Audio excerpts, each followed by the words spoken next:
The Tao of Self-Confidence, episode 342. Welcome to the Tao of Self-Confidence, where I share stories of amazing women who have discovered their inner journey to self-confidence. Visit our website at thetaoofselfconfidence.com. Your inner journey to self-confidence awaits. Well, hello friend. Welcome to the Tao of Self-Confidence, where I share stories of amazing women who have discovered their inner journey to self-confidence. I'm your host today, Sheena Yap Chan, and today I have a phenomenal lady on the show today. She teaches executives and high achievers how to fall in love and stay in love, and I'm really excited to have her on today to share her story and tips about self-confidence. So without further ado, I'm going to introduce you to Sindy V. Kang. Cindy, how are you today? Maybe you can fill in a little bit more about yourself to our listeners.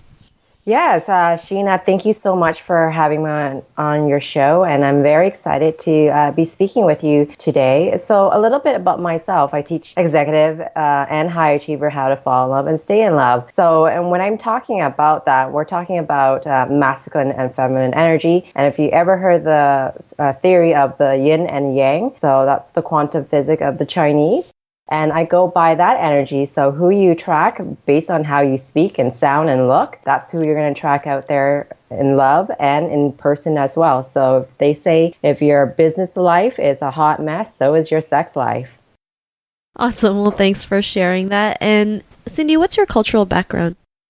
So my culture background, I'm Asian descent. So I'm also born here and actually in Canada, in Toronto. And my mom is half Chinese and half Korean, and my dad's half Vietnamese and half French. So that's me here today. Thanks for sharing that, Cindy. And what would be your favorite self-confidence quote? This is one of my quotes, and it's one of my favorite, and it actually says, most high achievers spend their life chasing success, yet they don't realize success without love is ultimate failure in love. Thanks. That's a great quote. I always think, love is such a strong component of everything, and it's not just like relationship between a boy and a girl, just in every aspect of your life. So I really love that quote that you mentioned. And, in your own words, how would you define self-confidence? That's a really good one. Today, in today's society, we want to have equal pay, equal position, equal everything in our job. And that's great. There's nothing wrong with that because I have learned that, especially I'm a masculine woman, naturally born as a masculine woman. And I have learned that throughout my process that equality in a relationship does not work. And the reason why it doesn't work is because I want, and that's fine when you're friends, but when in a romantic relationship, one of them needs to be yin and one of them needs to be yang. And that's just the equal quantum physics. And because I'm a natural yang, which is more of a masculine energy, I'm not saying I'm a man or nothing wrong with my hormone, I'm just naturally like a tomboy, right? I grew up like a tomboy. And being confident is about how you speak and how you carry in the workplace. And that's totally fine. But in a relationship, it's also balancing back in my yin, which is my feminine body and my feminine energy, that I actually can feel cherished. So coming back to the question self-confident is learning how to balance between the masculine energy and the feminine energy. So my question to a lot of your audience today, do you want to be cherished first or respected second? Or do you want to be respected first and cherished second? And that's actually in a relationship. And I was able to be able to balance between both. Thanks for sharing that. And I like, that definition that you mentioned, you just balancing off, because we tend to do one thing and we kind of go overboard, and then when we go overboard we get tired out easily, we get disappointed, we get that's when we have all these self-confidence issues, thinking, am I good enough, did I do something wrong, what else do I have to do? And when we learn to have a balance of everything, it just makes sense, and you don't have to explain it, it just kind of just happens. So I really like that definition that you mentioned. And Cindy, what was your life like before your discovery of self-confidence? So my life as before I self-discover who I was, and that's actually, I actually discovered myself through spirituality. It wasn't through taking courses, it was through spirituality. It's just sitting through my hard emotion and just really digging through the rough time and ask myself, why is this happening? And do I ever want to be in this position? So my life before I became who I am today was I'm actually a forensic accountant. So I was considered to be wanting to run as a partner in a firm, and I was in a very men field. It's a very masculine field. I work with lawyers. I'm surrounded by judge or police officer. It's a very male dominant career that I had. And I work over 70 hours because I'm a high achiever. And any designation that I wanted in front of me, I go and get it. I put all the hours, and it didn't matter if I was in a relationship or not in a relationship. And majority of the time, I can be honest with you, I might be an attractive woman, but I actually sound like a man. So because I worked in the man field, and I actually scared off a lot of men. So I might qualify for look-wise, but I didn't qualify for as a feminine female kind of speaking skills and sounding like them, because I always wanted to compete with them. And they wanted to cherish me first, so they want to look for a woman who wants to be cherished, then respected. And so that was my life, and I got very sick because I was in the overdoing mode, which has caused me to become more testosterone-based and cortisol-based, if anybody remember that in biology. So that just means that I had a lot of stress in my life, and I learned through a lot of the readings material, especially medical reading materials, that I could develop cancer, and I just didn't want to be in that place anymore where I have to size up with a man anymore. I just need to learn how to balance both, and I didn't know. So I actually reached out to coaches, especially having a coach, a therapist, to offset some of these energy, that masculine, and just learn how to be more feminine, and learn how to just sit through my feelings and push through my feeling without alcohol, drugs, or anything like that. So acknowledging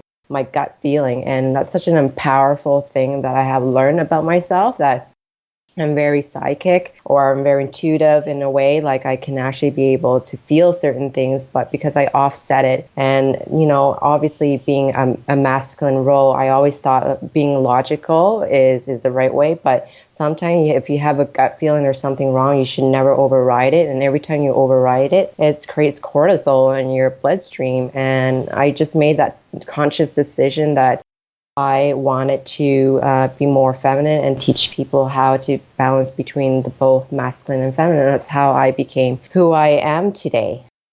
Thanks for sharing that. And, I love how you mentioned that, especially, growing up as an Asian woman, it's like we've always been taught to hide our feelings, to always get straight A's. I mean, if we get a 90, our parents would be like, why didn't you get 100? Yes. Not realizing just to celebrate getting a 90%. And I think that's why so many people, or so many women out there, are struggling, because they feel like they have to be more and do more when they can just be themselves and let your feelings out. Like if you're having a bad day and you just feel like watching Netflix all day, then that's not a problem. Yeah. You just have to learn when to just get back up and keep going. And I really love that you mentioned that you were such a high achiever to the point that you got sick from it, because it was just like never ending for you until you realize that everything comes with a balance, masculine, feminine energy. And it's great because nobody really talks about this kind of stuff. And, because of that, what's your life been like now? So after my aha moment, and I realized that, I didn't want to die. And because I decided to drop all my designation, it's just, I learned about what power means, and power is actually an illusion. So being a high achiever and all these fancy title is an illusion. It's not real, because if they strip that all away from you, who are you at the end of the day? So I had to ask myself who I was and what do I really have a passion for. And I'm driven by passion, the things that I do. And I decided to help a lot of masculine and feminine people to find out what that might look like. And here's a funny story about the whole aha moment I had was, I was so masculine that I ended up attracting a Peter Pan. And if you guys remember the story about Peter Pan and Wendy, so Peter Pan, who's actually always is considered to be a younger person or personality, and they never want to grow up. So I dated a lot of those bad boys guy that always need a mama figure that always kind of help him out around the place and pay his bill. And I actually pay a lot of the guys that I actually dated. I actually end up paying a lot of the bills, like rent and food and dates and everything. And I just didn't want to be in that role. And I'm so happy today that I am in a successful relationship where that energy is actually reversed. So I was able to attract a man that can cherish me first and respect it second. And it's fine when I go to work, I need to be respected first and cherished second, because that's just part of the workforce. But I learned how to step back, and I feel like I'm more taken care of, and I feel less resentful. Before, I was very resentful because all the things I did for my ex-partner, I was very unhappy with that. And then not a lot of people are aware of that, aha moment or what kind of relationship they want. And I realized the path that I want and the right fit, I didn't have a choice, or I didn't see the path that I had before. And, now I got the path that I wanted, and I'm so much more happier, more fulfillment, and more excited about life in general, and just having a companionship that actually can last longer than 3 years, because a lot of relationships do not last longer than 3 years. Or, you hear of the 7-year itch where we want to move on. But I actually have a formula which is called the 3C, which is cause a relationship lasted longer than 3 years. So chemistry, compatibility, and communication. And those are the 3 things that I was successfully to have in my own relationship. And I'm here today to spread the words out there. Awesome. Well, thanks for sharing that. And, Sindy, to the woman who's listening to your episode, she may be in her own journey of self-confidence. What would be that one tip you would give to her? The one tip that I would ever give for any woman is learn how to love yourself first, and learn how to cherish your feelings first. If you want to be cherished first, then respected. Yeah, because it's so important. So many women kind of, feel like the lack of need or feel the abandonment of a man or a mom or a figure. It's learning how to love yourself first, and that means learning how to take care of your own feelings, and not sabotaging your feeling or numbing your feeling or trying to do good to feel good. That's a really big takeaway today. If any women are out there, just stop trying to do good to feel good. So that's a great tip that you mentioned. And, loving yourself first is really like the key, especially if you want to know what you want in a relationship, or not just between, man, woman, whether it's family, friends, you attract how you feel and who you are and what you want. So, I really love that tip that you mentioned. And if our listeners wanted to get to know a little bit more about you and what you do, is there any links or social media profiles we can connect with? Yeah, absolutely. So my website is www.sindy, so with an S, and vking.com. And my social media is actually Ask Sindy King. So, and I'm on YouTube. I have Twitter, Instagram, and Facebook, and LinkedIn. You can all contact me through there as well. And if you're interested in learning about your life path and having a discovery, please do visit my website.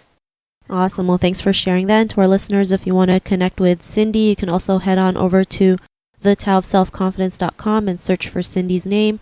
Her show notes will pop up along with everything else we talked about. And I just want to thank Sindy for taking the time today to share her story and tips with us on self-confidence. So thank you so much. Thank you for having me on your show, and I hope that I inspire a lot of your female audience as well. Not a problem. I mean, it was an honor having you on, and I'm sure the listeners loved what you shared today. And to our listeners, be on the lookout for another new episode of another amazing woman's journey to self-confidence, and we'll talk to you soon. Bye for now. Bye. Thank you for tuning in to another amazing episode of The Tao of Self-Confidence. Visit our website at thetaoofselfconfidence.com to check out cool resources, blog articles, show recaps, and so much more. Your inner journey to self-confidence awaits.